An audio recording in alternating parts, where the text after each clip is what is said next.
Okay, let's talk a little bit about real-time neural materials.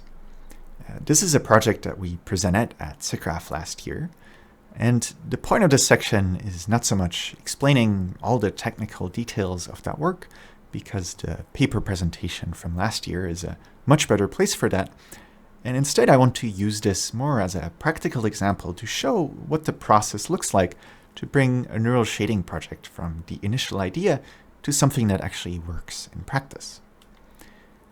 I'll stress here that this was the work of many people, and that includes many of the slides in this section, and I'm just up here talking about it. Now, the motivation for this project was that we wanted to render really sophisticated and highly detailed materials in real time. And here are some examples of photos of real materials that we used as inspiration. We then asked a few skilled artists to reproduce some of the materials from the reference photos in as much detail as possible. These are materials that we can render today, just not in real time. And that's because they're sort of deeply layered materials that involve fairly complicated shader graphs, and these are just too expensive to feasibly run in real time. And we don't have a good way of simplifying these graphs to turn them into a smaller model that runs faster but is sort of as close as possible to the original artist-created reference. So we then asked ourselves, well, what if we used a neural network to do this job, to compress this material into a sort of fixed cost block, a fixed cost network that retains as much of the complexity of the original material?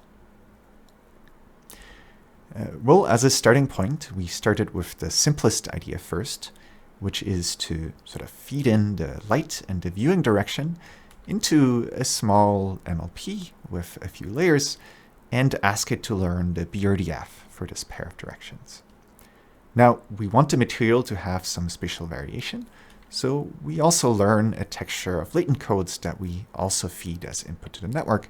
And then we train it for random directions and UV coordinates over the whole material and ask it to match the reference. So this is very simple, but when we go and try this, this does actually work. And we get a material that's a pretty close fit to the reference material created by the artist, as long as the resolution of the latent texture isn't too big.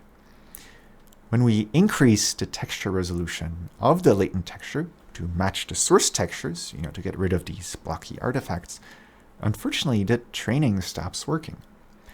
And the reason for this is that we're now splitting our training samples over many more texels, leading to much noisier gradients and much slower convergence. And you can see this when you look at the latent texture that it learns, which sort of looks very noisy and low contrast because the training has stalled. Because we want to scale to very high texture resolutions, we need to do a little bit better than individually learning the latent codes at each of the texels. And the solution that we came up with was to replace the latent texture with a second network that we call the encoder. And this gets the stack of textures of the original material, the artist-created material, as input. And instead of learning an independent latent code per texel, we instead learn a single encoder network that learns to translate the textures of the original material into the latent texture. This has much fewer degrees of freedom. There's much fewer network weights in the encoder than there are parameters in the latent texture. And so this converges to a good result regardless of the texture resolution. And you can see this in the latent texture that it learns as well. Now, it sounds expensive to add a second big network to our material, but the cool thing is that we only need this encoder during training. After the training is complete, we can just use the encoder network to bake the encoding, that is to translate the original textures into a baked latent texture, and you only need to ship the decoder network and the texture at runtime. And so this runs at the same cost as the first naive solution, but it trains much better. When we look at the quality of the material that it learns now, we can see that it does capture the overall character of the reference material, but there's still quite a few differences, and it seems to struggle the most when the original material uses heavy normal mapping. Now, normal mapping isn't very difficult, but we're sort of wasting the limited weights of our small network to relearn how to construct and transform the input directions into sort of a local shading frame. And we can help it along by just, infusing our knowledge of how to do shading frame transforms into a fixed function component of the network. And to do this, we add a very small trainable layer that extracts normals and tangents from the latent code. And then we have a small piece of shader code that takes those directions, makes them orthogonal, normalizes them, and then rotates the view and light directions into the resulting shading frame. And that alleviates the network having to learn these sort of complex nonlinear operations.